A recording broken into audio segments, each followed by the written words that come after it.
Hello, dear educators. A very warm welcome to this webinar. We'll start exactly at 6 o'clock. We have around 3-4 minutes before we start. It'll be great if all of you can message in the chat box your name, where are you from, and what are you currently doing. Where are you from and what are you currently doing?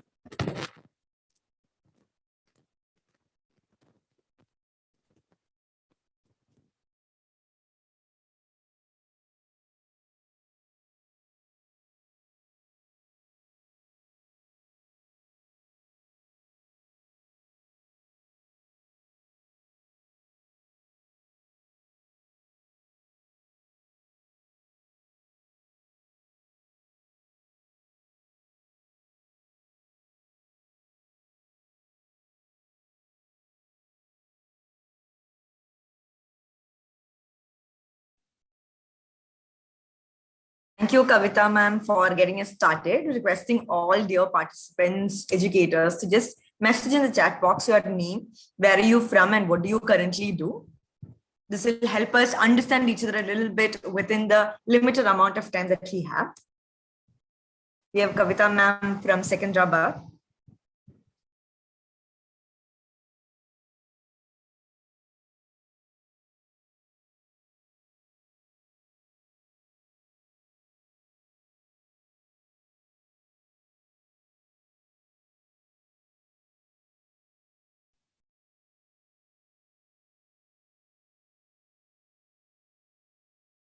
Hi, Suman, Ashish, Damini, Dipti. Thank you so much for sharing in the chat box. Requesting all the other participants also to please share.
We'll start in the next 1 minute, just waiting for some more participants to join us.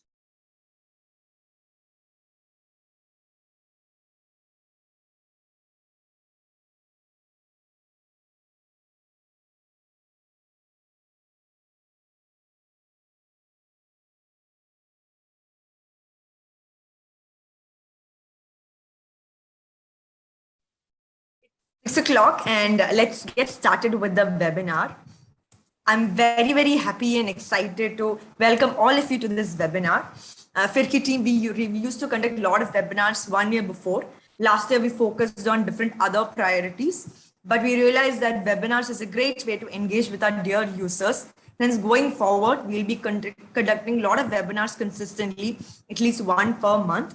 So please look out for emails from the Firki team about the same. Today's topic for the webinar is Introduction to Child Development, and we have our amazing facilitator here today with us, Dipti Balwani. Dipti, a very warm welcome to you. I'll do a quick introduction about you and then hand over the space to you. Dipti has an undergraduate degree in psychology from Franklin and Marshall College, USA. Post her graduation, she spent around 11 years working with educators and children across mainstream and special education focus schools, holding positions focusing on teaching, coaching, and leadership. Her passion, interest, and focus revolves mostly around child development and mental health. She has co-founded her own mental health initiative with other Teach for India alumni, and she'll be pursuing a master's degree in mental health and wellness counseling in August. For this specific session, we'll be exploring 4 bigger topics. The first one is what is meant by the term child development. What are the applications of this knowledge as educators? Knowing this, how will we apply this in our practice? What child development knowledge should be learned? for us educators, what is relevant and what should we know? And hence, where do we go from here? With that, I welcome Dipti to lead this webinar. A very, very warm welcome, Dipti. Over to you. Beautiful. Thank you so much. Am I audible to everybody? Yes, we can hear you. Amazing. Okay, I'm just going to share screen.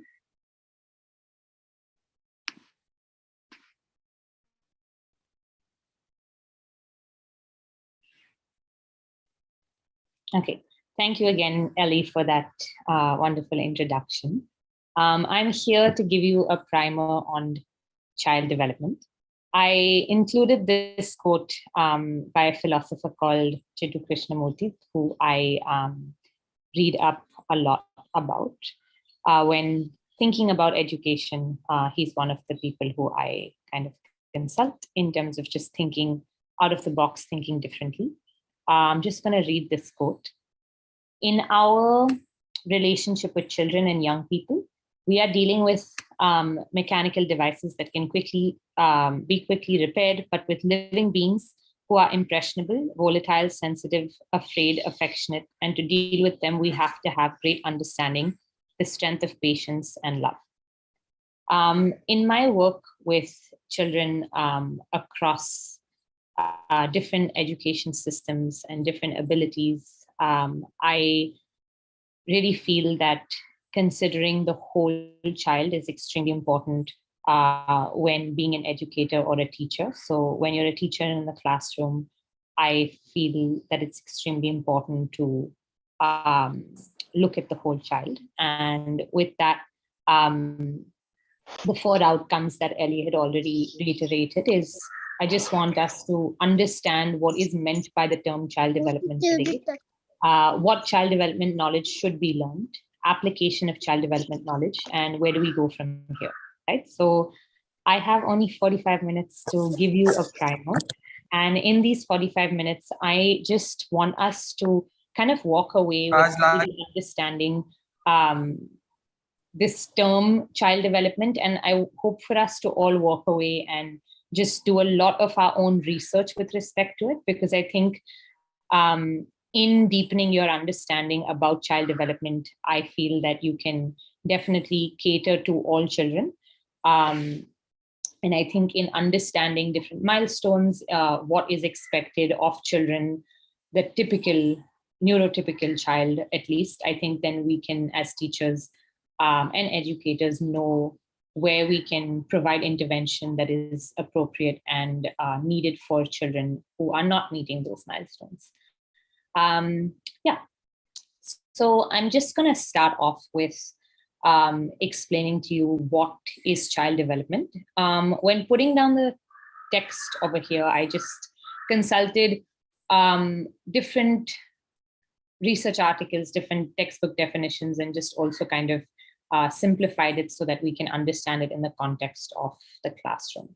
So when we think about child development, we typically think about it being the study of age-related changes in behavior, the sequential and developmental processes that humans undergo as they grow older in specific domains, right? So when we think about child development, we're thinking about the physical development of the child, like how are they physically growing, what is their physical capacity, and how is that growing across ages, their speech and language development, their cognitive development, their specific ability to have social interactions, and emotions, and specifically emotion regulation as well. Child development also includes the processes that lead to age-related changes and transitions between successful developmental states. So there is a lot of research done in terms of there are certain physical milestones that a child needs to be able to achieve or master to be able to kind of have typically act out as how a person or an individual at a specific age group is supposed to act out or be at that point. So that is what child development is the study of. right? Just a note, child development is strongly influenced by genetic factors, genes passed on from parents, and events during prenatal life as well. It's also influenced by environmental facts and the child's learning capacity. Child development refers to the sequence, again, of physical, language, thought, and emotional changes that occur from birth to the beginning of adulthood. So I just wanted us to really internalize this definition so that we can increase our knowledge and bandwidth in terms of what is child development, especially as an educator. But this is a starting definition here. When we think about what child development knowledge should be learned, it's more specifically about understanding what the different components of development include, right? So physical includes fine motor, finger skills, cross motor, whole body skills. Speech and language can be broken down to understanding and using language, reading and communicating. Cognition includes the ability to think, learn, be creative, and problem solve. And social interaction includes, obviously, the interaction with others. And emotional regulation is focused on mastering self-control. So I want us to pause right now, and with your understanding of your brief definition of child development that I gave you, and just understanding that these, if I were to ask you to think about the knowledge that you need with respect to child development, is to understand these 5 components when thinking about a learner, a child, a student, especially when we're caring for them or educating them. I want us to just think for a minute, and you can use the chat box and we can hear from people off mute as well. How much do you cater to each of these domains in your role as an educator, and why or why not? So your responses can include, I only focus on 1 or 2, or I don't focus on, or I focus on all of them, or I focus more on these and less on these. So just wanted to kind of hear from the audience right now. How much do you cater to these domains in your role as an educator? Thank you. So would love to hear again from people either off mute, you can raise your hand, or you can type it into the chat box.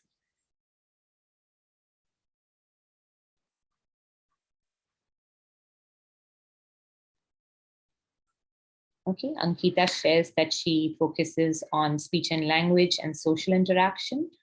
Sonali shares almost all. Manisha shares kids under 5 years, motor and communication. Kavita shares all. Joe shares all, but it's quite a juggling act. Vaibhav says focus on all 5. Alpa shares speech and language and social interaction. Manali shares all. Namita focuses on more on 3 to 5 as deal with grown-up children. Great. So more on cognition and emotion regulation. Meeta, you have your hand raised. Would you like to elaborate? Yes, yes, ma'am. Good evening, everyone. I want to say we are focused on all 5 domains, what you have said and narrated very well. We focus all in each skills, all 5 domains in all the keys. So thank you for that. Beautiful. Thank you so much. So I'm hearing, being a language teacher, there is more focus on speech and language, social interaction, and emotions. Great. I focus on every development because it's overall development. Beautiful. Almost all 5 domains. Amazing. I don't think you'll need a primer. Okay. Thank you so much for sharing your responses to that. Moving forward now, right? So whether you're on the spectrum of all, whether you've shared right now that you do all, but it's like a juggling act, what I'm about to kind of explore with you is just thinking about the different things that we can think about when focusing on these different domains in the classroom specifically, by looking at like what a child at a neurotypical age group of what is mentioned. So what I'm going to do is, I'm going to talk about each domain, and then there will be an age group, and there will be written here what a child is supposed to do at that age. And then we're going to keep thinking about the question, being like, when we asked ourselves, what are we doing? Are we catering to these specific milestones at each specific age group? Okay. Before that, I just want to emphasize the why. So human development is one of the biggest contributing factors to human behavior. As children go through their different stages of life, they approach learning in different ways. When an educator has an intricate understanding of human development, they can use that understanding to make assessments about behaviors of children in the classroom, and then obviously use that to inform their instruction as well. So by understanding where a child should be at different age groups, and also then thinking about what is the current reality of our classroom with respect to these development milestones, what can we do in the classroom particularly for that, right? So under what child development knowledge should be learned, the focus should be understanding what the milestones are at specific age groups, and then using that to understand and dissect what the current reality of your students and your classroom is. So when we think about physical development, at the age group of 5 to 7, we expect children to be skilled with construction toys. Now, the word construction toys is specified to construction toys because of the intricacy of the build of the toy itself. So complex toys, coloring, puzzles, etc. And gross motor include playing ball games, dances, hops, touches, toes, skips, and being energetic. What is important to be mindful of is that one is this table is showing you this is what milestones children at this age group level are going to be at. So majority of your class typically might showcase these behaviors or these actions with respect to their physical domain, right? But it's important to pay attention to the children who are not able to do these things, and how can we, I think that knowledge is also important, right? So one is acknowledging that these are the milestones, but for the children who have not been able to master this or something comes in the way, it's very important to understand child development to see where are these children lagging behind and how can we kind of still involve them and include them, right? So if we have a group of 5 to 7 years of children being catered to, we would want to provide opportunities for coloring, puzzles, play ball games, dances, hops, touches, toes, skips, etc. If a child is not able to do these things, that is also important to identify and then try to see how can I still include this child here? How can I, through different various aspects of support, intervene, have this child intervene with certain specialists, etc., or even within the classroom. So it's I think to acknowledge what these milestones are is very, very important to learn for the purpose of awareness of where the class typically should be, and also how can we include children who are lagging behind in this domain, right? So maybe we need to acknowledge that, okay, to what extent can certain kids get to the coloring, puzzle, playing with construction toy bit, and if something is not enabling them to do that, what can that be replaced with? In the 8 to 12 year bucket, significant differences between children's physical appearances due to hereditary, nutrition, normal development variation. Strength, hand-eye coordination and stamina progress rapidly, and puberty for some girls can start. Again, as you read this, and I would, while this is a primer, I encourage you to see, just by knowing this, how can your awareness be increased in terms of how you can cater to the physical domain, even in more ways that you're doing so, and also it be in a very informed way. So under physical domain in your classroom, are you putting out age appropriate structures, or are you putting out structures that allow you to include everyone in your class regardless of their development milestones or where they are right now? And then 13 to 16, you can see puberty for both boys and girls start, rapid musculoskeletal growth happens, continued physical activity important to maintain strength and fitness. So when you look at this and when you have an understanding of what is developmentally appropriate at each of these domains, you will be able to identify what you need to do. So if, for example, and we'll learn more in the other domains as well, but physical, for instance, if we're aware that puberty is happening for both boys and girls, like what are we doing to cater to that specifically for that specific age group in terms of a structure within our lessons, right? So that's why this kind of information is really important. Before I get into the next domain, I would love to just pause here between each domain and just ask if you have any questions with respect to when you're understanding the physical domain in terms of what child development knowledge should be learned. If you want to ask any question related to the physical domain, you can do so now using the chat box or coming off mute.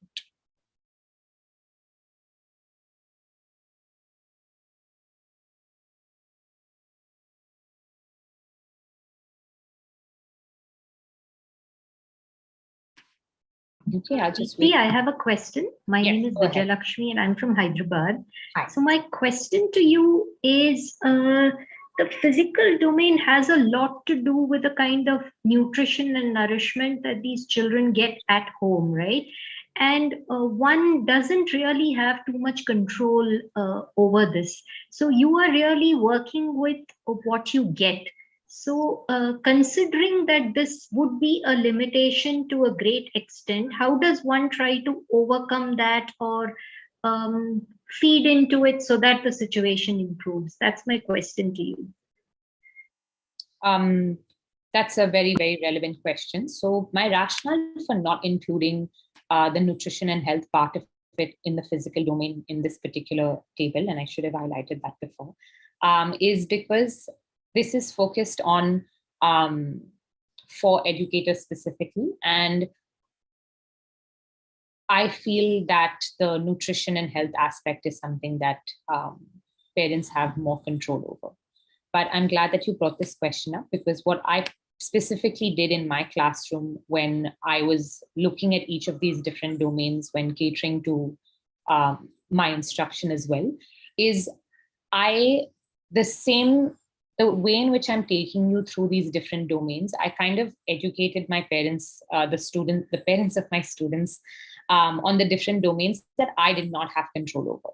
So the parts of that, right? So in physical, I kind of educated, did education-related workshops on what they should pack in their tiffins. So while I was in the classroom, I could focus on physical education exercises, movement, dance, hopping, games. But at home, I kind of made sure that parents were supported with the knowledge in terms of what to feed the children, keeping into account their financial reality as well, because I taught in an under-resourced school. So my response to your question would be that I think parents would need to be educated separately in terms of what they can do to aid the different development milestones that are not in the control of a teacher. Does that answer your question?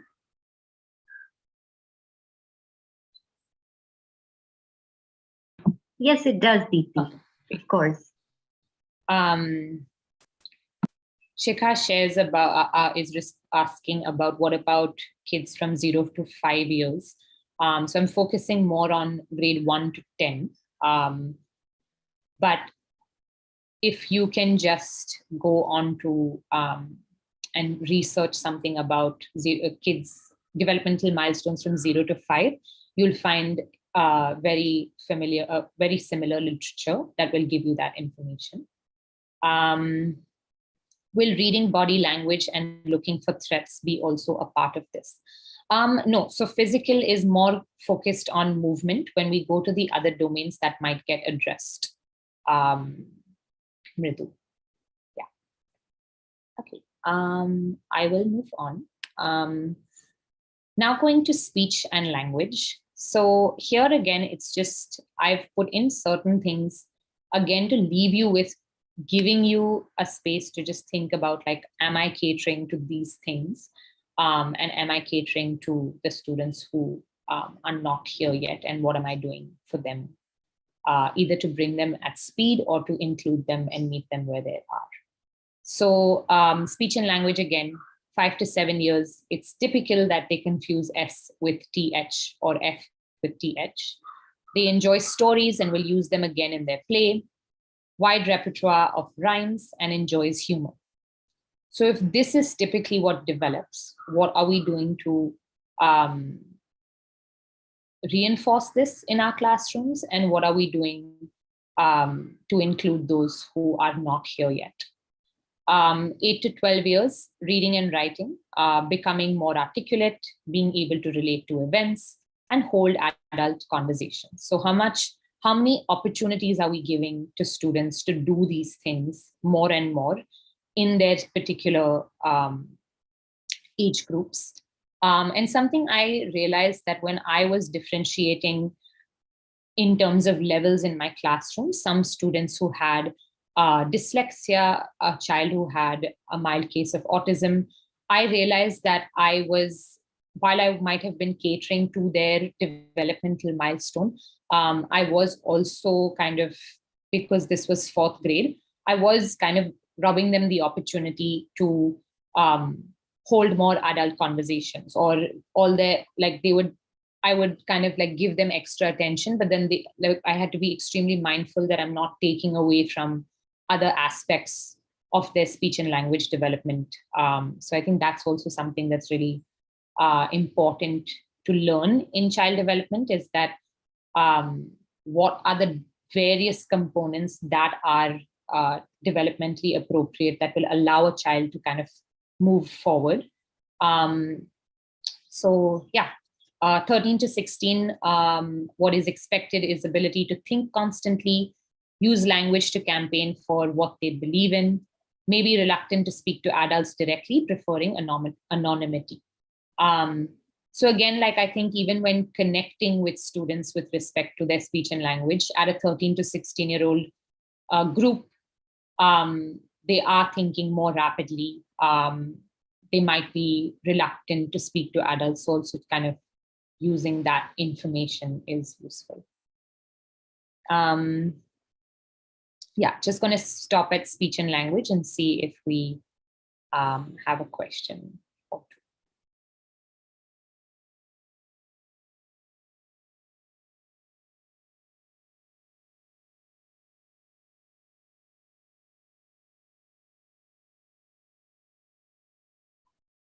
Okay.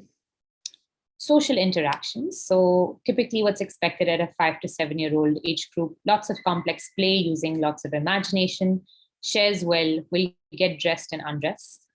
8 to 12, will get dressed and undressed independently.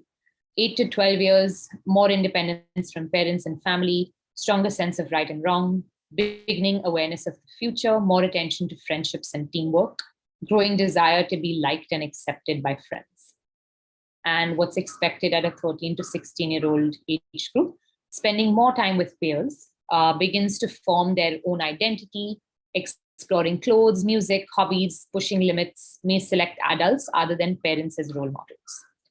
So I think this also is, again, important to be learned to understand kids more, design certain experiences and structures in the classroom that allow for the development of this, or the nourishment and reinforcement of this at particular age groups. And for all domains, it's very important to realize that for a child to be able to kind of function and keep up to speed in terms of currently how the education system is more or less designed, is to kind of be able to take into account that what needs to kind of be mastered at a 5 to 7, 8 to 12, so that what is expected at a 13 to 16-year-old group gets mastered. And for the kids who are either not able to be there developmentally for whatever reason, it's either trying to get them up to speed or allowing them to understand how to kind of cope with where they are. And there, I think it's very important to get family support, peer support, all of that. So that's another reason why understanding child development knowledge is important and should be learned. At the emotional domain, 5 to 7 years, again, reassures friends when they are upset, will defend or care for younger kids, makes best friends, sense of humor increases, ability to control their conduct, behavior, more independent, protective, becomes less frustrated and angry, begins to demonstrate emotional rationale verbally, right? As you're reading the 8 to 12-year-old to 13 to 16-year-old bucket, you can kind of absorb a little bit again. Each of these age groups have different milestones in terms of what is expected. So again, really thinking about like what, as you as an educator, for the ones who said that you all are catering to all, is there anything that you would like to add, modify, subtract in terms of when you're thinking about the question, am I catering to this? Am I including all of these things, keeping in mind the milestones? Am I giving opportunities for my 5 to 7-year-old age group to have this kind of space where you can observe these things, right? I think it's very important to have knowledge about this, but also make time to have observations for yourself to see, where are my students? Who's falling behind? How can I include X, Y students? So we went through all the 5 domains, and this presentation will definitely be shared with you. I just want us to now think about, when we think about the application of child development knowledge, I want us to think about where are my students with respect to all of these 5 pieces, 4 domains. What do they need? And what structures do I need to implement, right? So when we're thinking about where our students are at, we're really, here is a list of things that I've told you as to what is expected. But I encourage you to kind of read more and more in terms of really understanding what physical development looks like at your specific age group. I'm trying to cover a broader spectrum here, so I'm trying to cover all 3. But for each of these domains, I really encourage you to really push yourself to understand where each of your students are. And a way in which I like to do that is I like to note down all the various student actions in my classroom, either through recording myself or having someone observe my students and just asking them to write down all the actions that they see. So typically, even when I coach teachers, when I go into a teacher's classroom, I end up writing down all specific actions of a student, and then really thinking about, are we catering to the child who's tapping the table continuously? Are we catering to the child who is not able to focus? Are we catering to the child who stares and glares or like squints at the blackboard? So just really understanding, like with respect to physical development, emotional development, cognition, emotional and social interaction, where are my students right now? What are their actions with respect to each of these things? And where does it align to what is developmentally appropriate for them right now? And then going into answering the question, what do my children need, right? So what is it that they need from you? So if I have identified that with respect to the emotional domain, my children, and I'm going to refer back to my 4th and 5th grade classroom that I taught. So my children, with respect to their emotions, so there are a handful of them who are pretty content with themselves. If they get like triggered by any emotion, they can regulate themselves easily. Some kids are quite angry and resort to aggression. And some kids are just really silent and often also get bullied and kind of close up. Now, I was teaching kids that fell under the 8 to 12 years bucket. So I know that they learn by watching and talking to each other. So in terms of what my kids need, I would definitely try to model certain things for emotion regulation. So what I used to always typically do for emotion nourishment is I would have sharing circles where I would always go first and share my concerns, like in terms of what unpleasant feelings am I feeling? Why am I feeling that? In terms of, so if we know that they watch by learning and talking, that is what I would give my students, given the current reality of my class. In terms of giving support to others in times of stress, I would provide tools for children in terms of how to take care of each other. Begins to see things from another child's point of view. If that's not happening in my class, I did introduce this system of like negotiation, so there was a collective problem solving Saturday. Again, it might link to cognition, but it was also for kind of emotion expression as well. So that children can see things from different points of view, where we like collectively problem solve on something.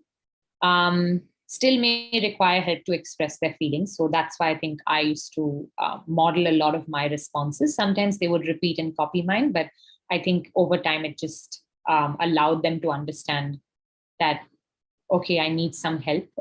And then I think through consistency, a lot of children got independent in that. Yeah. I have some questions in the chat box here. Language means, should we expect that children can speak, write in English or in mother tongue? So when it comes to language, the speech and language is referred to their primary language, so the language that they kind of are most fluent in.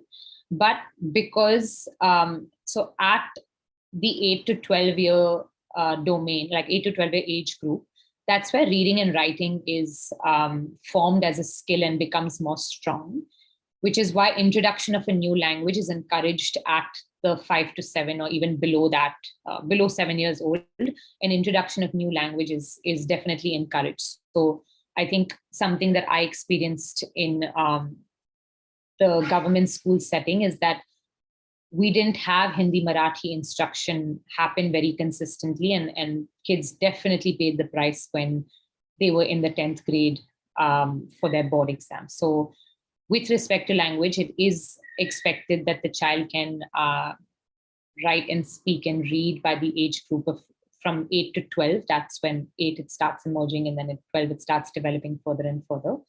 But it is in terms of like their language that is most fluent, but in terms of the medium of instruction that you have, it's very then important to kind of develop that primary foundation as early as possible. And if that's not the case, the reality will be that language acquisition at the reading and writing level will be poor or will be slower just because of their developmental milestones. And I think that is something that's important to identify and be like, what do I need to do to help and support in that domain?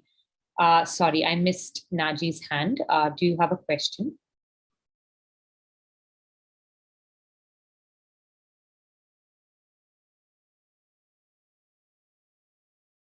Naji, are you there?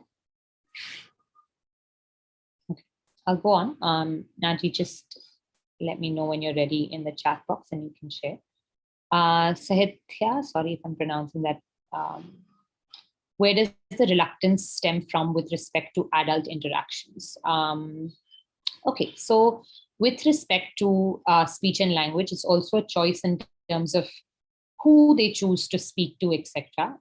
Given that there are physical and emotional changes in the body at the 13 to 16-year-old age group, children might at that point see adults a little bit off as a threat sometimes. And so I think that's where that reluctance to speak or that disrespect comes in, because they're trying to form their own identity. They feel that they are an adult themselves. So that comes out in speech and language as well. Going to Piyush's question, what role does pace of child and their interest play in reference to the milestone chart? So there is definitely a lot of research on learning preferences. There are learning styles, but there's a lot of argument in terms of whether it's a preference or like an ability per se. So children definitely do have an interest in a specific preference of like they have a preference in terms of how they like to absorb information. In terms of interest, I think that if we go to like social interaction, for example, there will be as their social interaction or just their concept of themselves or who they are, what they like, dislike, that's when interests start playing a more of a role. So the minute at the 8 to I think right from the 5 years onwards, and it strengthens in the 8 to 12 years age group, kids start to develop their sense of self in terms of what they like and don't like more. So I think that is definitely important to kind of consider. So when teaching 13 to 16-year-olds, catering to their interests, bringing in like musicians that they listen to, or like things that they read, things that they kind of refer to in their social environment. So I think at each age group, it's very important to kind of interest of play, interest in terms of what is interesting to them, asking them and providing that opportunity will obviously strengthen each of these development areas because they're strengthening their identity as well. So exposure to a lot of things is really important. Yeah. Which domain addresses children who are fidgety and dislike conforming to normal social etiquette? What advice do you give for parents and educators who have children who take longer to conform to social etiquette? Okay. So in terms of fidgety or dislike conforming, I feel like I don't personally, I know that there's a reality in terms of children not being able to control themselves. But I think when you think about fidgety, I would invite us to not label behavior, but more just observe, being like, okay, so at an emotion, so fidgety or disliking to conform to normal social etiquette will fall under the emotion and social interaction domain. I think it's kind of just important to observe that, okay, this child likes to move their hands. The minute we try to use words like fidgety or not conforming to normal social etiquette, I think we then expect them to be a certain way. So even though that these milestone charts are designed in a way to give you like where your children should be, it's not kind of, it is what is expected. But I think for the children who don't fit here, that's really important to kind of be like, what can I support these children with?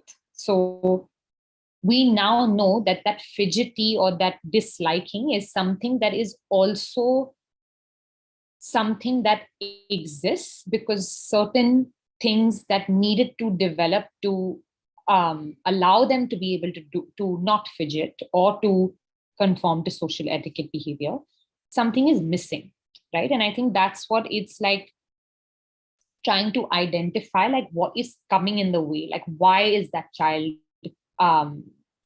exhibiting behavior that is fidgety, or why are they not conforming? At the younger age group, it's difficult to find out a why.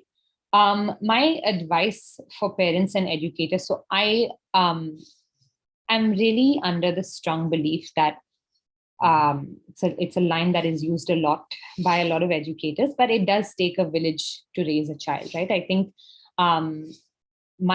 Joe pointed out that I worked at Latika Roy for a year, and something that really stood out to me there is just the fact that there was a psychologist, there was a speech and language therapist, there was an occupational therapist, there were just, and yes, we were catering to children with disabilities, but I think it's very important that if there are certain milestones that are not being achieved by children, how can we kind of bring in an expert to educate us on that, right? Like it's not easily accessible to us or known, or that conversation is not there that, okay, what do I do with children who fidget? My advice for parents and educators is to read more and identify where that's coming from. I can give you generic pointers in terms of like having a home visit, seeking to understand more, but I do feel that increasing your understanding on this through a psychologist or bringing on a psychologist on board, if that's possible, is something that will make you understand the whole child there. Some children are talkative at home, and people who are they very familiar with, but refuse to speak or shy away from ones who would visit their home. Okay. So I think that is, shyness is also in terms of just like something that is developmentally appropriate at different age groups. And I think personality is also personality development is also, again, something that's important here. Like I mentioned earlier, that there is a lot of focus on kind of the idea of just making sure that children in general are being catered to where they are specifically. So in terms of if a child is shy, I think we can meet them where they are. And in terms of like, I've heard a lot, like if I'm with family members, like people will come up to me and be like, oh, my child is only 8, she doesn't talk to anybody. And then I was like, okay, but does she talk to you? Does she talk to other people? And so if that skill is just missing because they don't want to talk to other people, that might just be a personality trait, and that's a choice. If they were not talking to anyone, maybe that could be of concern. But I think something like shyness, I feel like, is not a concern. Again, as an educator, there can definitely be, like, if we know that an 8 to 12-year-old age group has social interact, like they have more independence from parents, stronger sense of right or wrong, more attention to friendships and teamwork. Like, is that happening for a child? Now, if a child has 2 friends versus 10 friends, that's okay. If they still have 2 friends, right? So I think there's a fine line in terms of just letting the child be, if they are still doing what's developmentally appropriate, and allowing them that flexibility to be like, hey, you still do you in terms of your persona. We have 2 questions. We have 2 questions from the YouTube chat. Yes. We have Pavan asking, first question is, does empathy come after 8 years? His second question is, would demography impact the domains of development? Yes. Yeah, I just want to address what Joe and Manisha shared about fidgeting as a coping mechanism to kind of close that piece out as well. Okay. So in terms of empathy and moral development, I think that with respect to just paying attention to their emotion development. So if children at the age group of 8 to 12 learn by watching and talking to each other, like that is when like they identify what is happening, etc. In terms of just giving support to others in terms of stress, that can definitely be, it's a developmentally appropriate like milestone to achieve in terms of the 8 to 12 year domain. Have I seen children demonstrate empathy, kindness, compassion, bunch of different values below the age of 4 as well? Absolutely. But I think what, in terms of development milestones, 8 to 12 years old is when like you have expected empathy kind of like at all times. Ages 8 and below, because they are still kind of developing their own social response, their own like sense of self, etc. Certain values are still being kind of honed at that point, which is why like I think introducing and teaching different values and teaching those things below the age of 8 is very, very important so that it gets solidified in the 8 to 12 year age group. So think of these things as getting solidified in these age groups. And therefore, it's very important to still reinforce and teach before they get there. Yeah.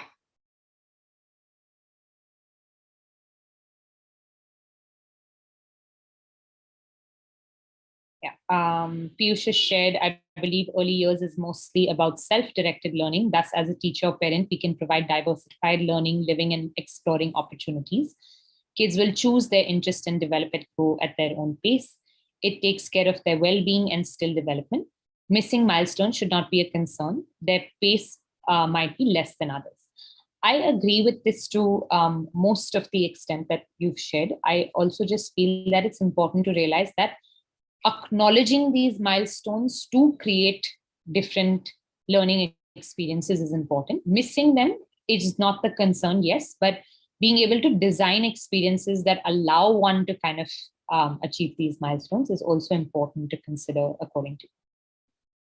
Instead of focusing on behavior, maybe find the trigger that causes children to behave a certain way. Yes, kids on the spectrum can be really stressed. If we ask them not to fidget or flap their hands or rock, they need to do that to deal with the unwanted stimuli they're subjected to in a normal classroom. Great. That exactly goes back to just seeking to understand why on a case-by-case basis, right? So fidgeting might be socially acceptable to us, but it's a coping mechanism to other children. So it's not that it's a developmental milestone to not fidget. It can be definitely sought to understood that why is this child doing this in a certain way, and then catering for that, your environment, like when we think about including children who do not meet these developmental milestones, it's about how do we allow a classroom where certain things are allowed, and we push ourselves as educators being like, I'm acknowledging developmental milestones in child development, which is why I now know as an educator to allow this. I have a heart for those who don't fit in the social gap. Okay, does empathy come after that? I answered. Can I share a few interventions I did for my 4th and 5th classes to ensure better child development? Or you think that will be great to be used in the 4th and 5th grade? Sure. So I think when I think about, so just going on to application of child development knowledge, right? I know I've answered questions in the middle, but I'll just close out my session now. So when thinking about the application of child development knowledge, I think it's very important when you're thinking about the different structures is for you to make this table for yourself, right? So one is to answer these questions. Where are my students? What do they need? What structures do I need to implement? And detail out these structures. So I think it's going back, reading and understanding child development and taking from here as well, and increasing your understanding even more so. And then being like at a classroom level, at a lesson level, at a teacher level, what do I need to do for these different domains? So something I did for the 4th to 5th grade levels. So physical development, I gave a 10-minute dance party block. I called it dance party, and then students gave me feedback that not all of them are comfortable dancing. So I made it a movement piece. So every day for 10 minutes, students could move in whatever way they wanted.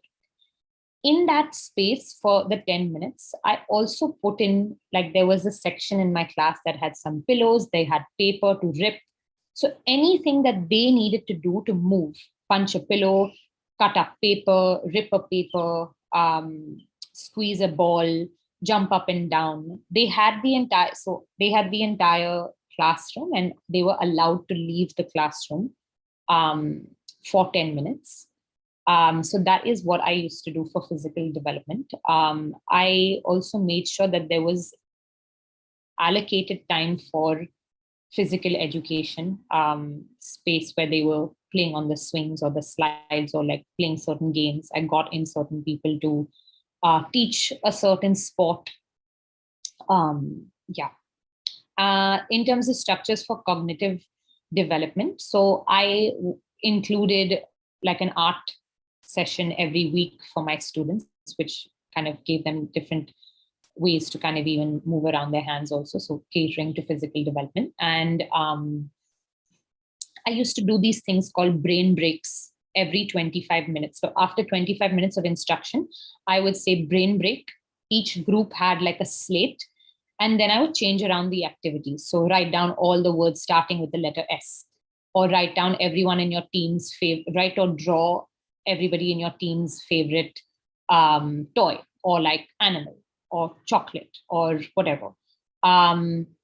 So just every 25 minutes, I would just kind of change that around. And I also made sure that at the 4th grade, 5th grade level, and I think across age groups, is to create time where they are exercising their brain in different ways, right? So I actually allocated a subject called general knowledge at that point, for them to kind of learn different things, for their brains to kind of be more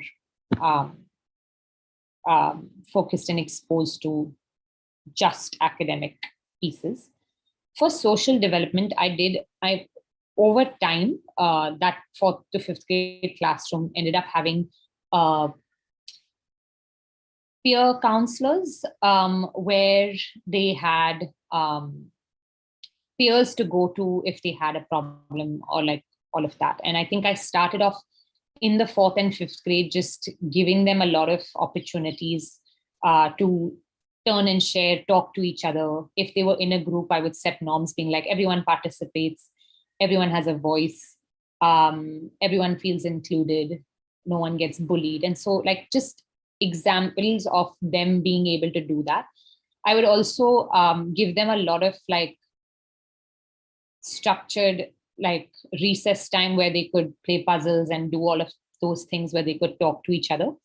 And we also had like a sharing circle where they would talk about their feelings, which increased empathy and stuff like that. So structures for emotional development, I did a feeling check-in and check-out every day, where children could just express themselves and hear from each other. Again, there, I made sure that students were exposed that if children were not able to speak fluently, I would be like, with a color, with a drawing, with words, or with whatever, show me how you're feeling. So everyone had the opportunity to show how they're feeling with colored cards, like red if they were angry, or blue if they were whatever, or they would draw it out, or they would speak. So again, like thinking about how to include all children. For speech, language, and development, I used to do a lot of drills for them to develop their language, especially because I had at all periods of any age group that I've taught, I've had at least 50% of my class be behind their speech and language development. So I would put in a lot of structure, regardless of the age group that I was teaching in, to just speak, whatever it is. Like I would just give random prompts for that. Yeah. We have 3 minutes left, but I think brain breaks. I like that idea. Brain breaks is a really wonderful idea. I would love to start in my classroom teaching. So if you think about the word brain break, right, it's basically anything that pauses rote learning or like mechanical kind of learning. And obviously we can do a lot to change the way which we rote learn and mechanically learn. But I think brain breaks allow the teacher or pushes the teacher to be like, so I used to include at least 3 brain breaks in a 1 hour-ish period sometimes also, just given the nature of my classroom and just where everyone was at different levels. So I think experimenting with brain breaks in terms of like giving options and opportunities and choices as well. So sometimes my brain breaks would be, okay, if you want to color, you can go take a coloring sheet from the coloring station. If you want to make a puzzle for 5 minutes, you can do that. If you want to squeeze the ball, you want to fidget with something. So I think sometimes I would also give flexibility in terms of not just confining it to one activity. Over time, my kids had their, so I was like, okay, brain break, and then everyone would do what they wanted to do for their own brain break. So that was really nice to evolve to as well. Yeah. Okay.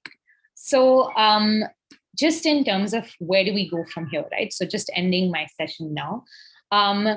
There is child development theorists, Piaget and Vygotsky. Now, there were 2 psychologists in the early 1900s who studied children and developed cognitive theories based on their observations.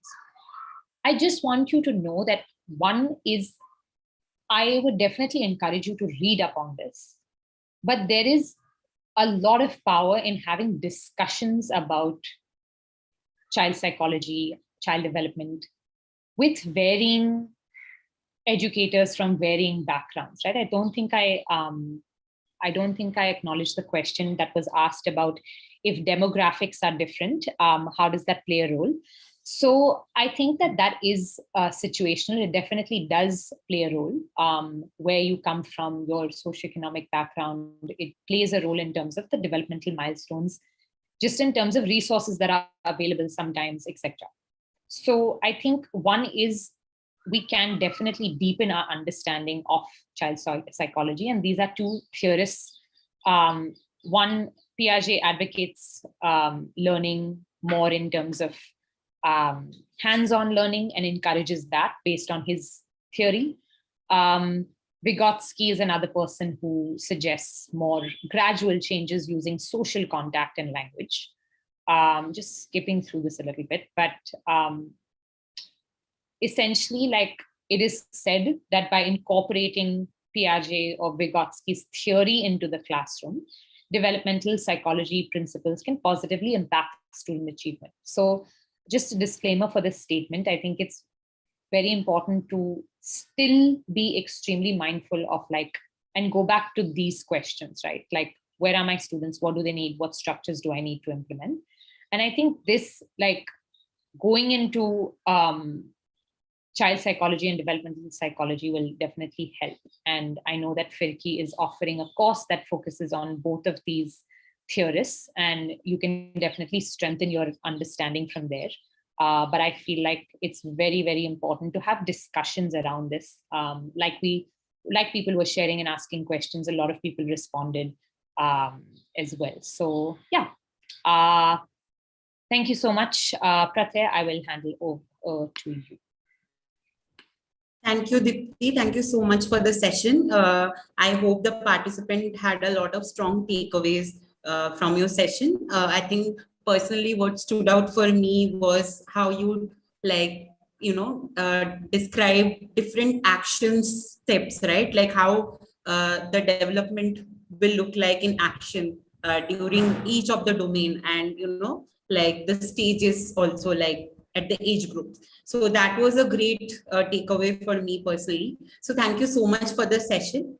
Dear participants, we will now give you a quick snapshot of the Firki courses that Dipti mentioned about on on child development. So I'll quickly share my screen for that. So once you go to the Firki portal, Ellie is going to share the link for the portal. So if you click on that link, you will be landed at the Firki portals page. There, if you already have an account, you can log in with your account in the Firki portal. And if you don't have an account, in that case, you can register and create a new account in the portal. And as you log in, as you can see, I can log in with my credentials. So once you log in, you will be landed at the dashboard page. And here on the top of your left side, you can see there is about us. There is what we offer, what is Firki's offering, discussions and resources. So click on what we offer, and you can click on courses. There are other options as well that you can check out, but for this course specifically, you can click on courses, and you can type child development as I'm doing it. You can search the program. Once you search the program, you will see the module here, the child development module it is.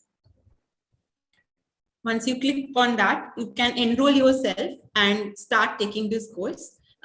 Here we have two courses, specifically one on child development theories, some of them as Dipti mentioned, and the second course talks about the application of those theories in your classroom. So you can actually take that program and be certified. So this is a certified opportunity. And for this webinar today, there is a feedback form on the top of this program page only. You can see that. You can click and fill this feedback form. Once you fill that feedback, the certificate will also be visible to you. You just need to click on that on the next activity. And as the next steps, I hope that you also take the courses to upskill yourself. Yeah, thank you so much for joining us today. I hope you had a great experience and great learning and takeaways, and wish you all a great evening. Thank you.